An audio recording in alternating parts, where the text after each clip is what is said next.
ಖಂಡಿತ ಆಗುತ್ತೆ ಅಣ್ಣ. ಒಂದು ಕಾಮಿಡಿ ರೋಲ್ನೇ ಪ್ಲೇ ಮಾಡ್ತಾ ಇರೋ ಸಂತು ಇನ್ನೊಂದು ಡಿಫ್ರೆಂಟ್ ರೋಲ್ನ ಪ್ಲೇ ಮಾಡ್ಬೋದು, ಅವನಿಗೂ ಒಂದು ಹೊಸ ಪಾತ್ರವನ್ನ ಕೊಟ್ಟು ಆಕ್ಟ್ ಮಾಡಿಸ್ಬೋದು ಅಂತ ನಿರ್ದೇಶಕರಿಗೆ ಇದೊಂದು ಒಳ್ಳೆ ಇದಾಗುತ್ತೆ ಅಣ್ಣ, ಒಳ್ಳೆ ಸಿನಿಮಾ ಆಗುತ್ತೆ. ನನ್ನ ಲೈಫ್ಗಂತೂ ಇದೊಂದು ಸಿನಿಮಾ ಒಂದು ಒಳ್ಳೆ ಸರ್ಪ್ರೈಸ್ ಆಗುತ್ತೆ ಅಣ್ಣ. ಇದು ಈ ಸಿನಿಮಾ ರಿಲೀಸ್ ಆದ್ಮೇಲೆ ಅಣ್ಣ ಇಡೀ ಸಿನಿಮಾದಲ್ಲಿ ಹೀರೋ ಎಲ್ಲಿರ್ತಾರಲ್ಲ ಅಲ್ಲೇ ಇರ್ತೀನಿ ಅಣ್ಣ. ಅವ್ರು ಫಸ್ಟ್ ಈ ಏಜ್ ಅಲ್ಲಿ ಇರಲ್ಲ, ಇನ್ನೆಲ್ಲ 17ರಲ್ಲಿ ಇರಲ್ಲ ಅಣ್ಣ, 30ರಲ್ಲಿ ಇರ್ತೀನಿ ಏನೋ ಅನ್ಸುತ್ತೆ. 22ರಲ್ಲಿ ಏನಣ್ಣ, ಈಗ್ಲೂ ಅಣ್ಣ ಎಷ್ಟೋ ಸ್ಲಿಮ್ ಆಗಿದ್ದೀನಿ.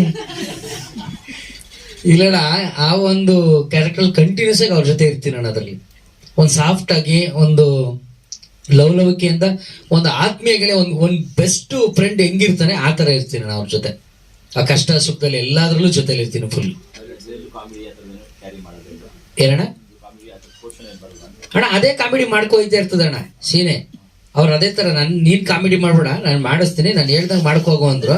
ಹಂಗೆ ನಾನು ನಿಂತ್ಕೊಂಡಿದ್ದೀನಿ, ಅದು ಕಾಮಿಡಿಯಾಗಿ ಹೋಯ್ತಾ ಇರ್ತದೆ. ಕಾಮಿಡಿ ಸೀರಿಯಸ್ ಆಗಿ ಹೋಯ್ತಾ ಇರ್ತದೆ. ಅವ್ರ ಹತ್ರ ನಾನು ಹೇಳ್ತೀನಿ, ಅವ್ರ ನಕ್ರೆ ನಾನು ನಗ್ತೀನಿ. ಅಲ್ಲಿ ಕಾಮಿಡಿ ಆದ್ರೆ ಆ ಕಾಮಿಡಿ ಜೊತೆ ನಾನು ಇರ್ತೀನಿ ಅಣ್ಣ.